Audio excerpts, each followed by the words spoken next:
I didn't really have time to think about my mom when all this was happening.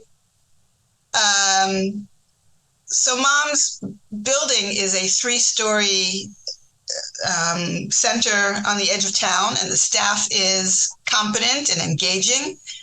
Many are foreign workers from Nepal and the Philippines, and the staff also consists of Russian, Hebrew, and Arabic speakers who are all citizens of Israel. And I guess there are about 35 people in each of the 3 wards in the building. And as rockets were still and are still being launched towards our cities, the staff made the precaution of moving those residents from the top floor into the lower floors, meaning they integrated them into the other 2 wards. They added beds in the rooms, and during the day, they are keeping the residents in a large and windowless central room. And that's important because there are not, the building has very limited space in safe rooms, and there's no way to get wheelchair-bound individuals into a safe room in time. We have 1 minute from the time the siren sounds to get into our safe room.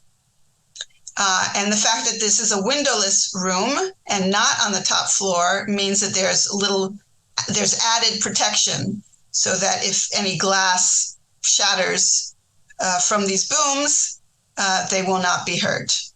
And I have to say that there are heroes everywhere in Israel, including the staff at my mom's facility. They are protecting their patients in the wake of these incoming rockets. And after every siren sounds, we get a little notification on WhatsApp that, thank God, everything is well. Welcome to the AlzAuthors podcast. We're so glad you found us. We're the global community of authors writing about Alzheimer's and dementia from personal experience to light the way for others. I'm Marianne Shuko, a registered nurse, author, and dementia daughter. And I'm Christy Byrne-Yates, a licensed educational psychologist, dementia daughter, AlzAuthor, and coach focused on the sandwich generation. Please join us for bi-weekly episodes with our authors as we talk about their dementia journeys, sharing intimate details and painfully obtained knowledge to help others currently on that path. We hope these stories offer you comfort and support as we strive to break the silence and stigma surrounding a dementia diagnosis. May one of our authors speak to your experience.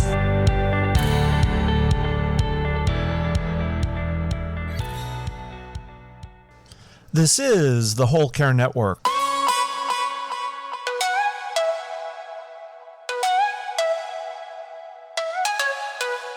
Helping you tell your story one podcast at a time.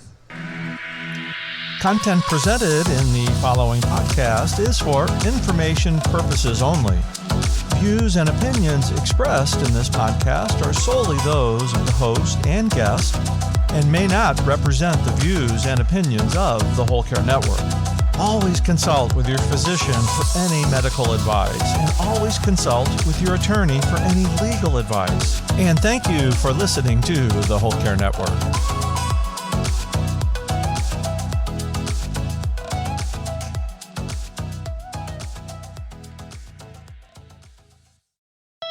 Hi, it's Marianne.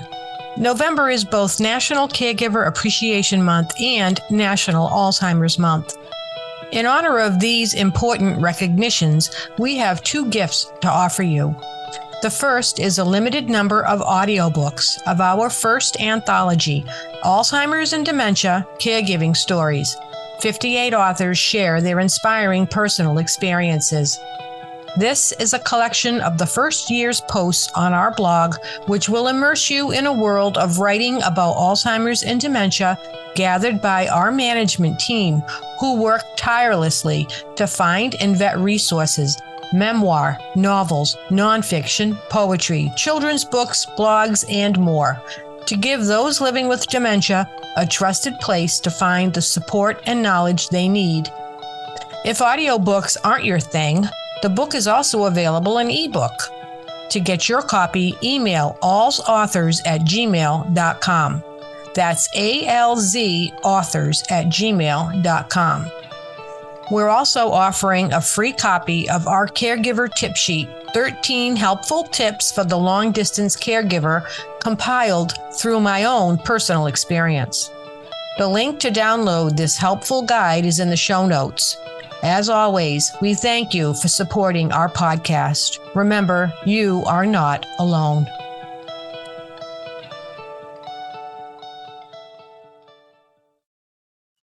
Hi, Christy. Hi, Marianne. How are you this morning? I'm pretty good. Today we have a very special guest coming to us to talk to us about a serious subject.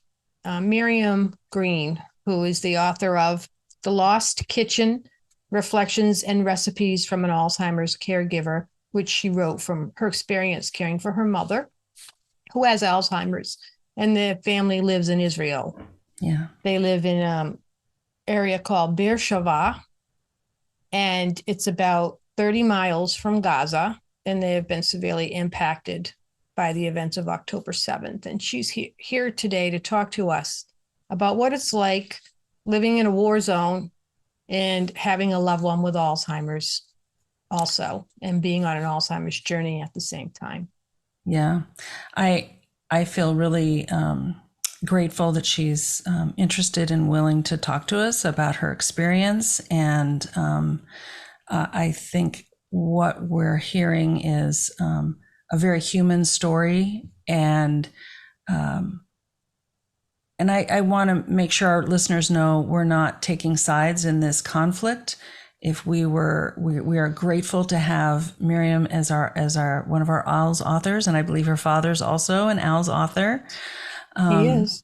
So that's tremendous. And at this time, we don't have a Palestinian author or a Palestinian American author, but we are certainly open to other authors to contribute, and we would listen to their human story as well. So this is definitely a story about family and how these circumstances can really affect caregiving and families, because caregiving doesn't stop even in this horrific situation. So we want to share that with our readers, I think.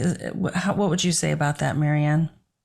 Oh, I wholly agree. Even though, the world stops because now your country's been invaded, and yet your personal needs, they remain the same. And the fact that Miriam and her family have their mother in care in a Alzheimer's unit, and what they have to go through there to manage the day-to-day routine for all of these residents. And they don't all have Alzheimer's, but it's a nursing facility, so there are many different people there for different reasons. And how it is impacted during this time, the story it really gives you a lot to think about. Yeah. And Miriam is also a sandwich generation caregiver. Yes. She's got grandchildren and adult children that she's supporting emotionally, if not in other ways. And then her elderly parents on the other end.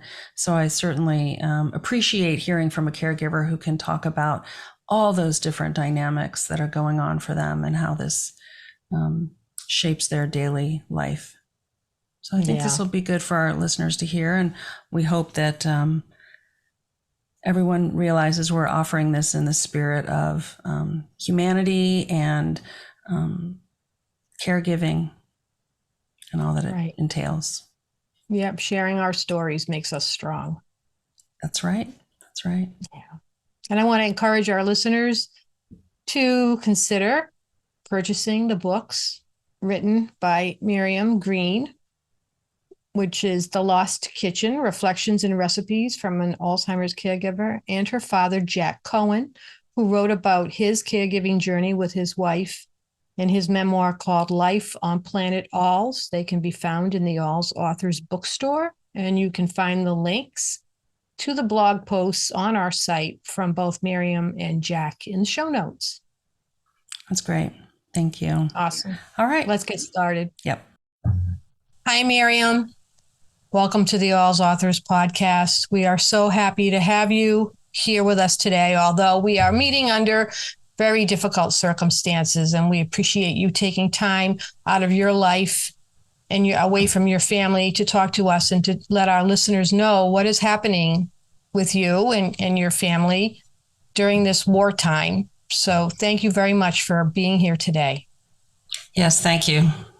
Thank you. Thank you for having me.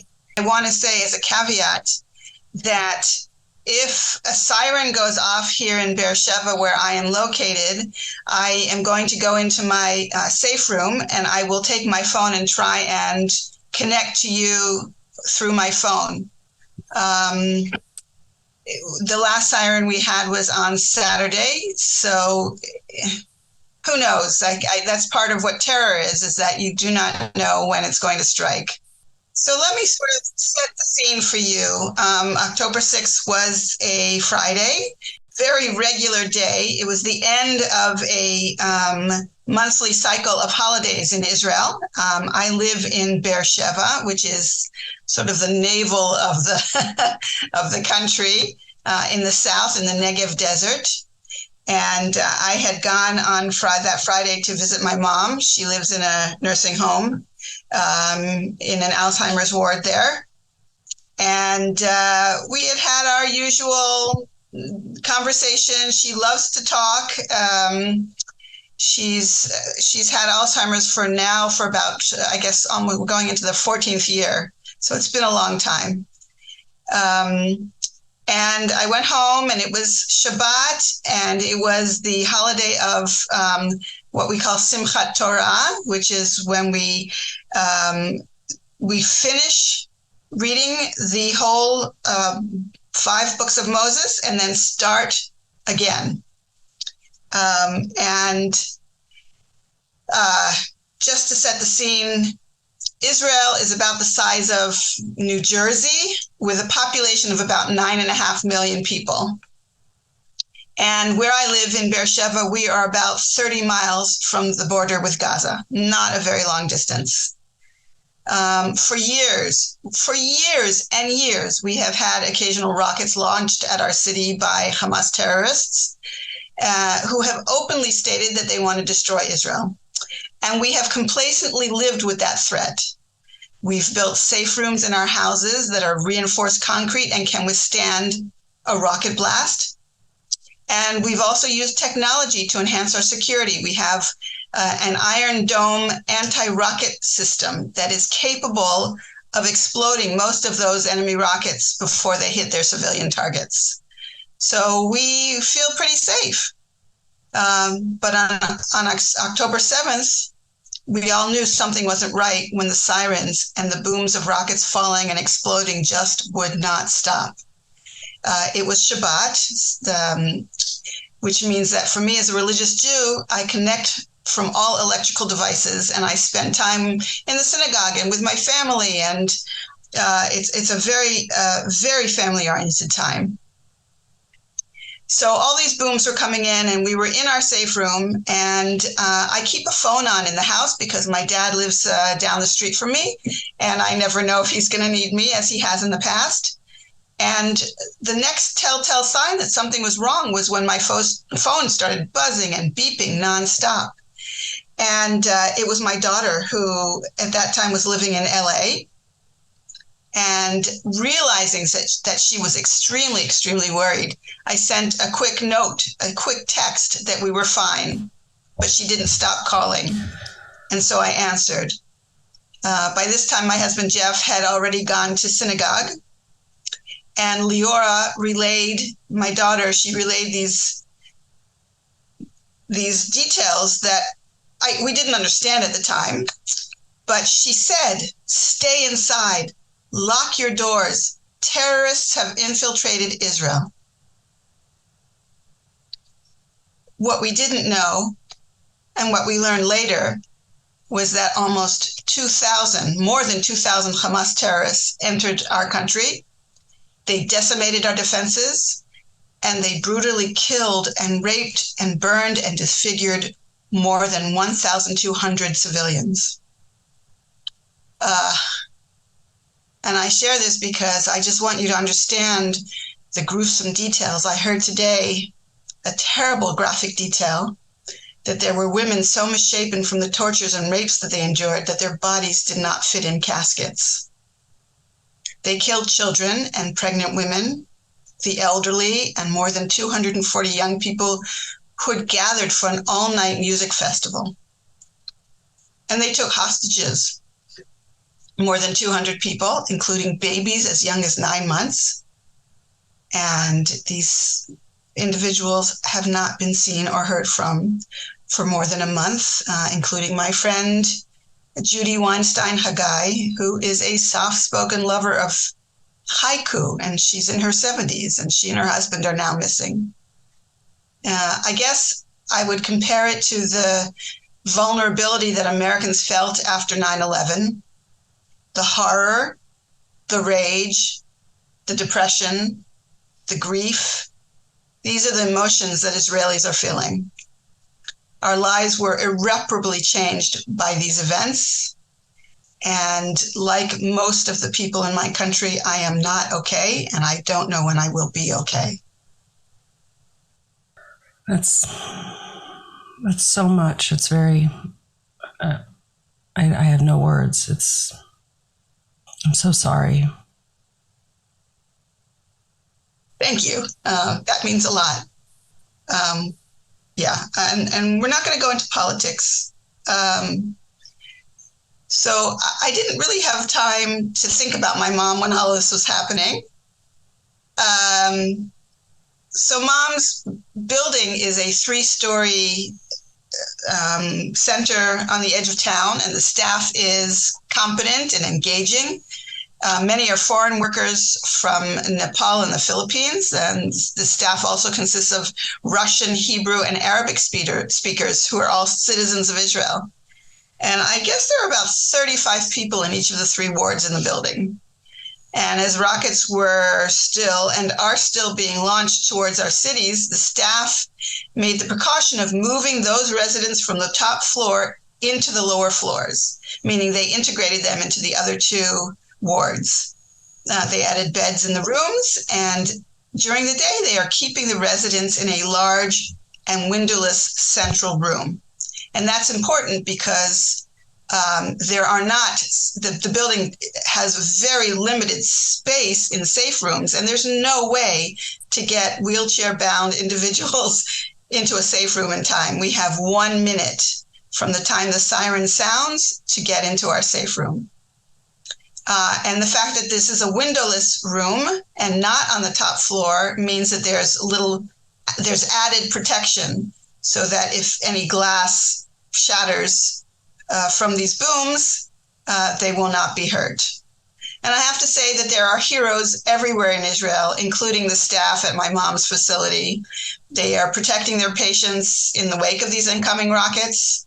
And after every siren sounds, we get a little notification on WhatsApp that, thank God, everything is well. So I want to tell you about a strange Friday we had a few Fridays ago. Again, I don't know why Friday, but I have 2 sons, both of whom have been called up, deployed. One, my younger son, is near the West Bank city of Jenin. And my older son is on a base in Akko, which is up north above Haifa. It's hard to picture Israel, but it's above Haifa. Haifa is the biggest city there. And he's on a small base for working in the Home Front Command. So that's where he is. And he gets home at least once or twice a week, and he has 3 little kids. My younger son does not have a family, and he doesn't have as much leave. And you got to understand, because Israel is very small, if you have leave, it's very easy to get back home. Maybe takes 2 hours to get home from, or maybe 3, by bus or whatever transportation is available. It's a very small country. And I'm assuming that there's a lot of cognitive dissonance for soldiers who are one moment on base and the next let go, and they see what they think is normal society all around them. I don't think my son sees the fissures that do exist from within regular society. So he was on leave, and he came home, and we plied him with love and food, and we had to take him back to the central bus station to catch a bus back to his unit. And it was very painful parting from him, not knowing when we'd see him next or how he's really doing. And then after we dropped our son at the bus station, we drove another 20 minutes, and we went to the home of friends who were in mourning for their daughter and son-in-law who had been killed by Hamas terrorists in a small community called Cholit. We were amazed by the strength of this family in the face of unspeakable horror. So Ilan and Rachel Troen, that's who we went to visit, they lost their daughter, Dvora, and her husband, Shlomi Matias. And this couple died shielding their 16-year-old son, who survived by hiding oh so quietly in their laundry room. And he was saved by his parents shielding him with their bodies, though the bullet that killed his mother also pierced his abdomen. So he was in hiding for about 12 hours by himself, knowing that his parents' bodies were just a few meters away. And he was in touch with his grandfather, Ilan, and other members of the family, and even emergency medical staff who were helping him stay alive over the course of those 12 hours. And terrorists came in and out of the house and even lit the house on fire. So Ilan, the grandfather, says that when he saw his grandson, he couldn't almost identify him because he was blackened from smoke that he had been exposed to while hiding in the laundry room. And Rachel Troen told us about a poem that she's read many times since she received the news of her daughter's death, that to her exactly describes her situation. It's by Wisława Szymborska, who was a Polish poet and essayist and the 1996 Nobel Prize winner in literature. And I can send you the link. It's called Life While You Wait. So we stayed there for about, 30 minutes. And memory was very, very evident in our visit, meaning they were recalling things about their daughter and their son-in-law and how the family was doing now, and telling stories about her, and their 4 other children were also with them. And after we left the Troens, the third thing we did that day before the start of Shabbat was visit my mom. So we went from this event of heightened and active memory to a complete 100% non-awareness of these earth-shattering and horrible happenings. And it was such a shock to my system because with Alzheimer's, you cannot, reality is different. Reality's gone. Reality's changed. And there was my mom, placid and talkative as she likes to be, and oblivious to everything that was happening in Israel. And I guess it reminds me that there are other worlds, perhaps other peaceful, quiet places in the world, and maybe even in our minds where we are not at war. And I cherish that. It must be so, as I'm hearing you talk, I'm struck by, I think how you positioned that, like you're in one place and these overwhelming memories and emotions that in being present for your friends who you're grieving with and feeling with, and then to be in another place entirely where how did you, I can't even imagine how you interact then. And have to put on a happy face. Yeah, that's music is remarkable. Still very important to my mom. We've set up these earphones with a music card that plays on a loop about 200 songs, lots of show tunes and some classical music that she loves. And I guess I put on a happy face and I sang with her. One of the things we do is we sing nursery rhymes that she taught me when I was a child. My mom, I was also born in London. My mom is also British, and we sing a lot of British nursery rhymes together. Did your mom have any kind of a reaction to the change in her circumstances? Her day-to-day routine?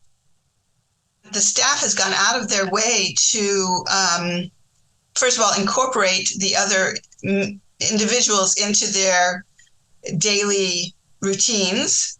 And there are various degrees of cognizance and mobility.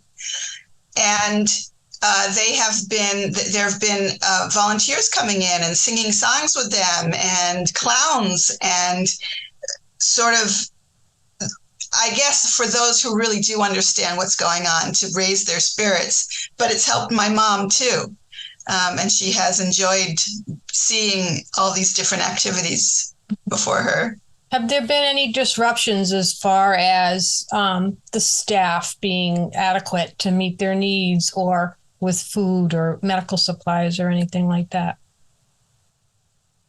So far, everything is still on track in terms of their ability to supply all the medicines and food that they need. The staff from the ward that was brought down to the lower levels has been dispersed among the other two floors, the other two wards. So they do have enough staff at this point. And as I mentioned, a lot of the staff is what we call foreign workers, and there are so many languages swirling around in my mom's facility. And we're lucky in a way that quite a number of the volunteers are Nepalese because they speak English. And that is my mom's first language. She understands Hebrew, which is the language we speak here in Israel, but she is not fluent anymore. She just has forgotten all her languages except English. How do the staff, I guess my question is, do the staff also put on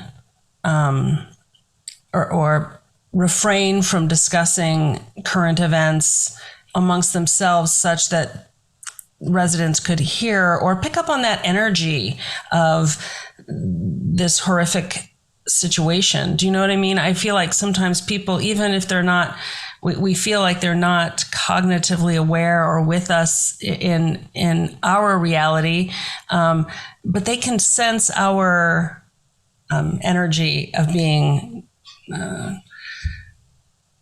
upset, dysregulated in something. So I'm just wondering, how is the staff managing all of this as well? What it calls to my mind is a cartoon or an illustration that's been going around on social media of this mother who is standing over her child, and behind her is this huge black cloud. And the caption says something like, even if you don't think you're doing anything, you're keeping the dark away. You're keeping it at bay. And I guess that's how the staff is working.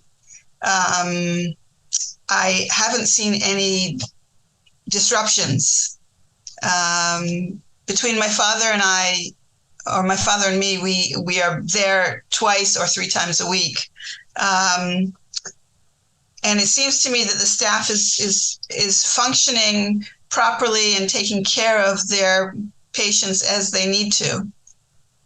Yeah, that was a big concern that I had, is in a situation like that, many people might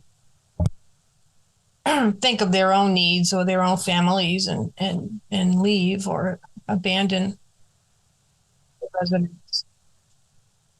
Right. So I should say that within the 240 or so captives who are now in Gaza, they represent, I think somebody said 90 different countries, including Thailand and the Philippines, because there were workers in Israel in our fields and in our homes along the Gaza border who were also killed and also taken hostage. And there has been, as you might expect, a lot of people leaving what they consider to be a war zone. And a lot of farmers are shorthanded at this point. I know that there are tomatoes and oranges and strawberries and lettuce and eggplants, that will rot in the fields if they don't have help. And some of the help is coming from older Israeli citizens who take a day off and go and pick in the fields, and, which is truly amazing. And these fields are located very, very close to Gaza. You can hear all the mortar shells and the bombs and everything that's going on along these in these fields. And there is no protection from the rockets that are still being fired at Israel. So what's the day-to-day life like there? Are there children going to school and people going to work? How is that working? Right. So we are in week 5, I believe, since October 7th. We are trying to create a semblance of routine and getting back to normal, whatever that may be. Kids have school, but not everyone at the same time, because there is not enough space in the bomb shelters and safe rooms in case there is a siren and rockets are shot towards the school. So we had one of our friends has a sixth grader who is in school twice a week, and the rest of the time he's on Zoom. And so they've split the schools into thirds. So a third will go on one day, a third will go on another day, and it rotates like that. It's far from a schedule that we can deal with. There are teachers who are young mothers whose husbands are in the field and on Army base, and they have to juggle getting their kids adequate care and going back to work. My daughter-in-law has been dealing with that, and it's difficult. Well, I just don't even know how people can deal with all of that. It's just so much. Yeah. I would reiterate that we are still in mourning, very much so, for the horrible and abhorrent attacks on October 7th. It's generations. It will be generations. And what about your dad? How is he doing? So my dad, Jack Cohen, who's also an AlzAuthor, he is finding things to keep himself busy. The other day he had a crisis because his TV stopped working and miraculously started up again. I'm not sure what the problem was. He has been working on art projects. He's an artist. He paints and he creates things. So that's what he's been doing. And we are in touch every day, and I see him 2 or 3 times a week to make sure he's okay. I would say that also we've limited how far we travel. If you're going to the bank, you plan it really well so that you can get to the bank and find a parking spot and get home, because there's always the danger that you'll hear a siren in midway. And I was caught outside one day. I was driving. It was frightening. It was very frightening. You have to lie down. When you lie down outside, you are protecting yourself from the shrapnel that falls from the sky. If you're standing, there's more of a chance that you can be hit. So I pulled my car over to the side of the road, and I got out and I laid down in the median. I was with two friends, and I did peek up, and I saw the white plumes of smoke from the rockets that had exploded. And it was very disconcerting. It's that terror, that constant level of terror that strikes me. There's no knowing from minute to minute, and it might be easy. I'm thinking, and I don't know, so you can correct me if I'm wrong, but you might be thinking, oh, and I'm doing ordinary things, and you slip to it's ordinary, and then something, a sound, something will trigger, so that constant hum of terror, traumatizing at all times. And when I walk outside, or I walk to my synagogue, or I go down to the local grocery store, I look around and I look for the buildings, and where's there an entrance that I can run and be safe in? And we're constantly scanning as we walk so that we will be able to protect ourselves. Hypervigilism, I think, is that the term? Yeah. Hypervigilance. Hypervigilance is a hallmark of trauma, PTSD, and which is what, when you say generations will be carrying this, it's very much a response to all of this. Miriam, do you know other people in your community that may have family with dementia and how they might be coping? That is a good question. I have a friend whose mother is still at home with a caretaker, and her mother is now in her 90s and is losing her mental capacity. I know that they have taken instead of taking her mother out to be with them, they go and be with her in her home for, say, a festive family dinner or Shabbat meals. And they are trying to keep her as close to home as possible.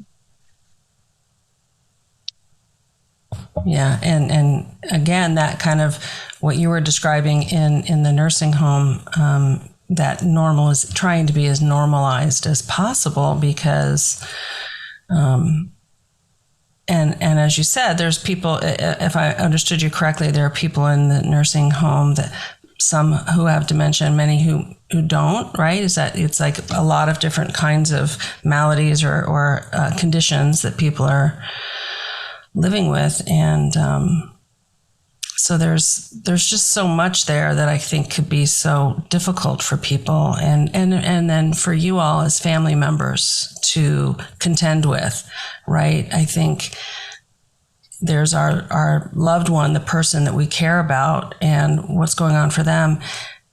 But you, Miriam, and your family, what you're contending with is monumental. I mean, it's a lot.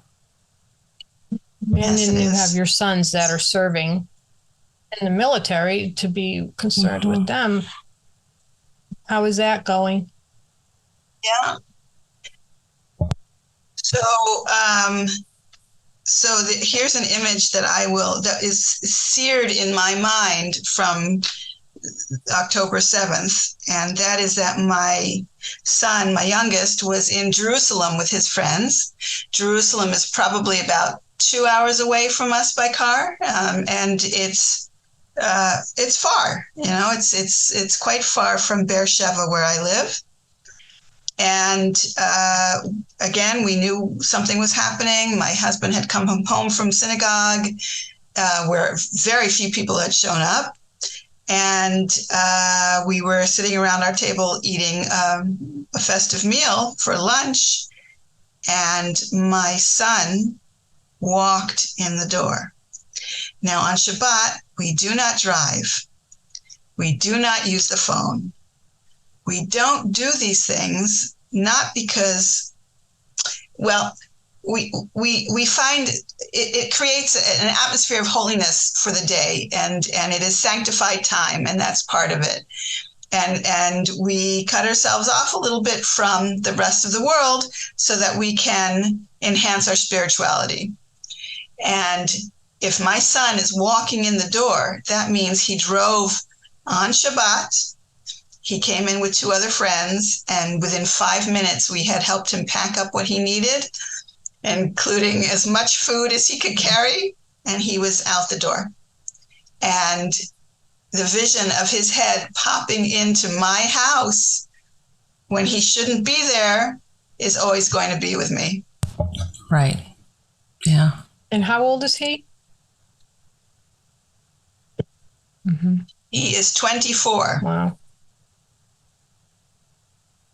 And in Israel, the young people are committed to being in the military for some period, correct? Yes. So at the age of 18, there is a draft, and Hillel, my youngest, is he is a sharpshooter in the Army, meaning he's a very good shot.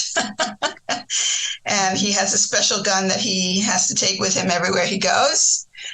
And that was what he chose to do. My older son, was just about to get married when he started his service. He married very young.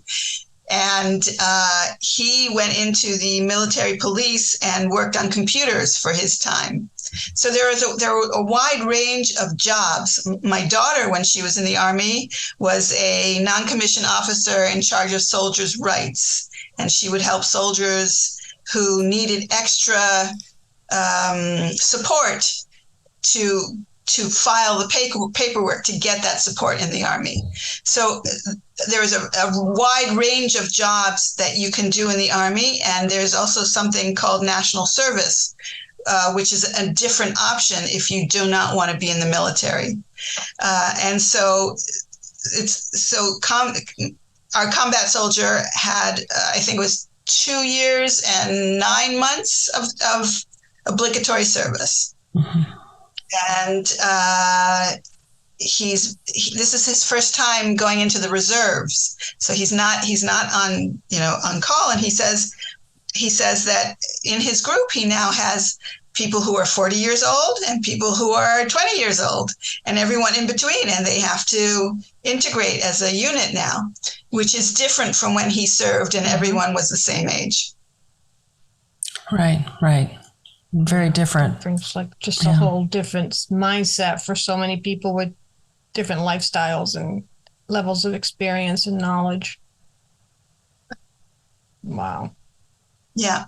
Mm-hmm. Are there any, what are the other kind of like more routine types of disruptions that you might be experiencing, such as services, ability to procure food, gasoline, any of that stuff, electricity, water?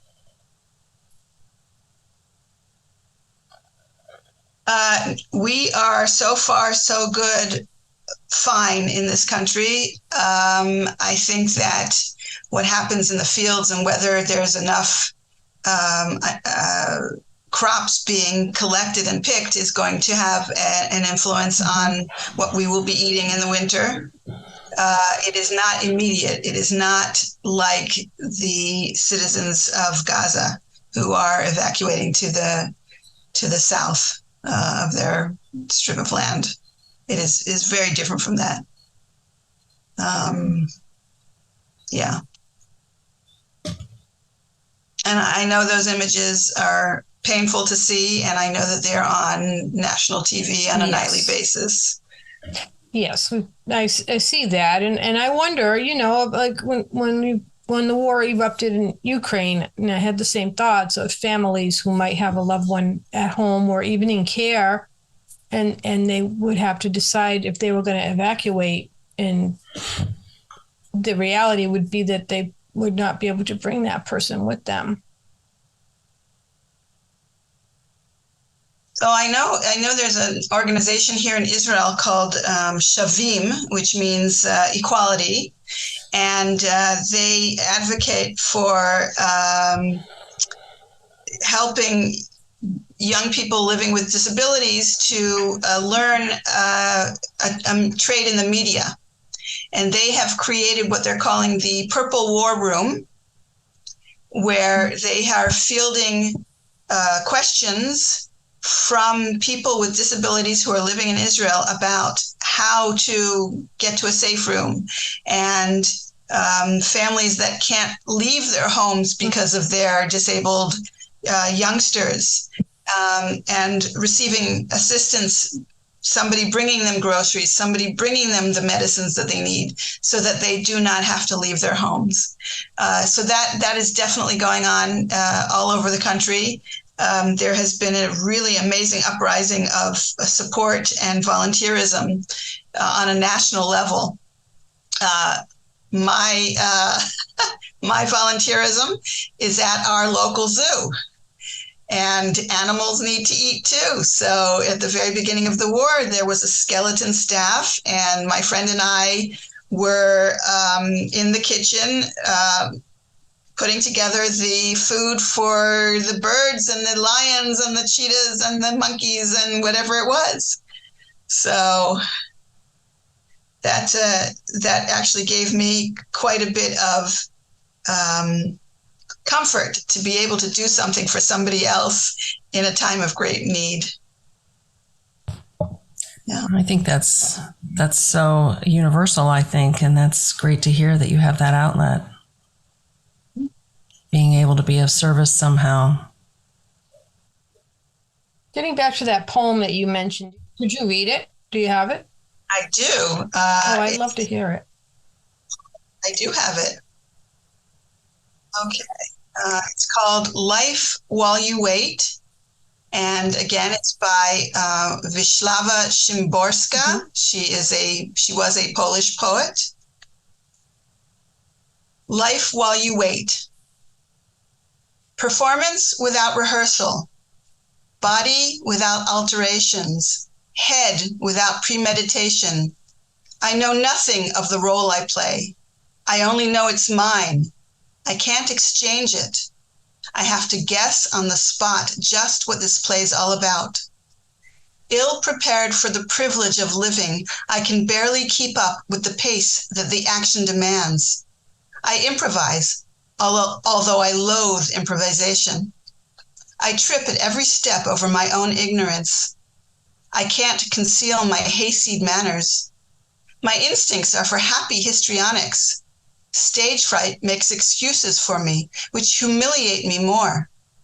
Extenuating circumstances strike me as cruel. Words and impulses you can't take back. Stars you'll never get counted. Your character like a raincoat you button on the run. The pitiful results of all this unexpectedness.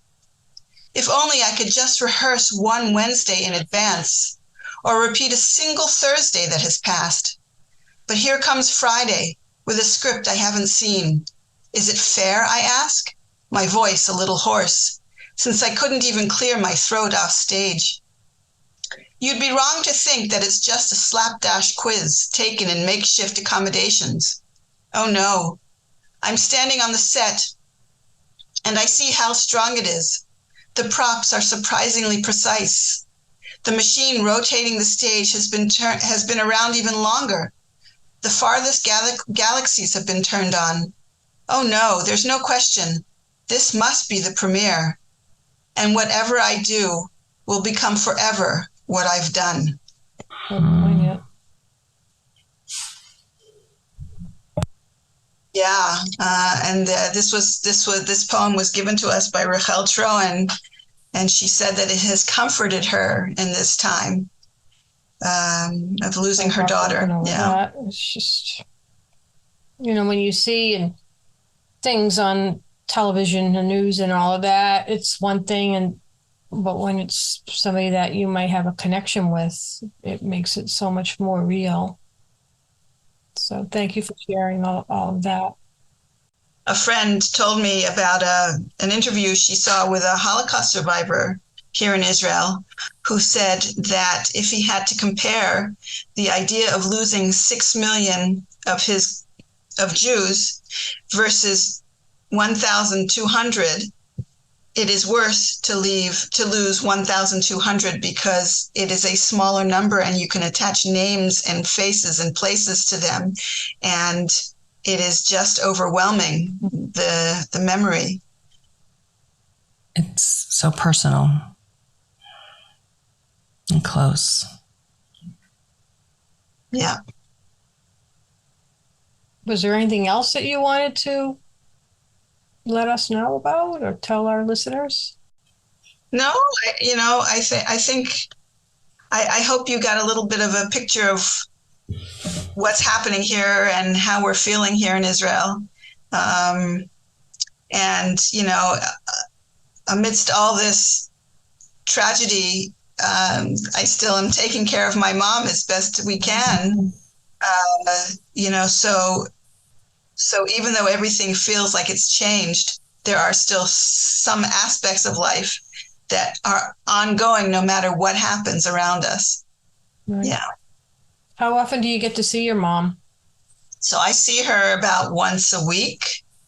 My dad goes once or twice a week. And we're basically invited anytime we want to be there.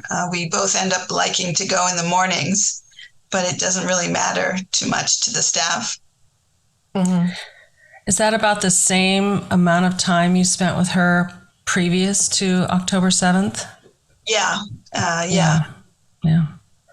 And I think that's what I'm taking from this is just the reminder that, this is invading so much of your life, and yet there's this other thing that you have to or that you feel compelled to keep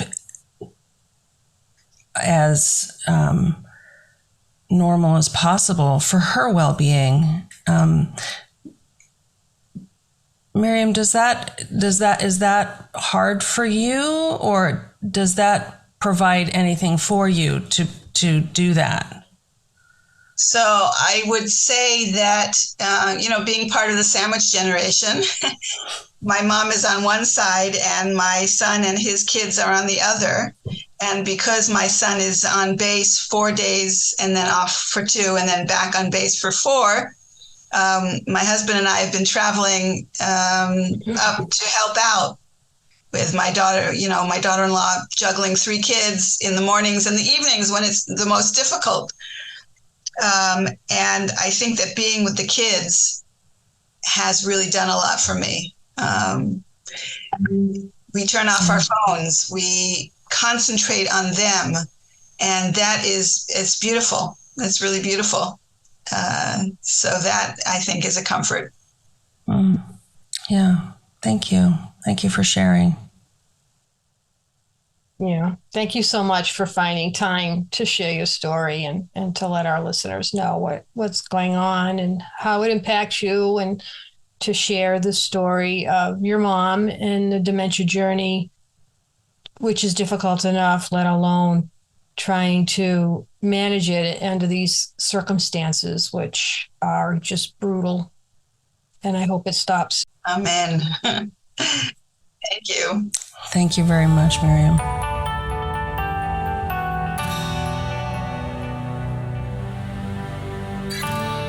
Thank you for listening to Untangling Alzheimer's and Dementia, an AlzAuthor's podcast.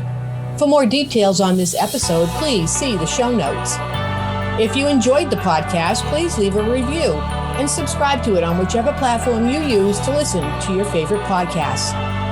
For more information on AlzAuthors, please visit alzauthors.com. While you're there, be sure to browse our online bookstore, where you will find hundreds of carefully vetted books on Alzheimer's and dementia. You can also find us on Twitter, Facebook, Instagram, and LinkedIn. Please email your thoughts on the podcast to AlzAuthors@gmail.com. We are a 501c3 charitable organization, totally reliant on donations to do what we do. If our authors' stories move you, please consider contributing to our cause. Remember, you are not alone. One can sing a lonely song, but we chose to form a choir and create harmony.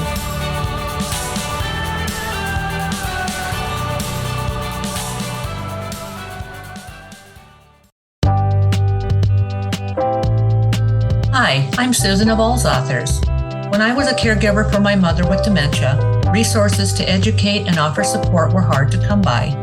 AlzAuthors believes in the power of storytelling to support and encourage those impacted by Alzheimer's and dementia.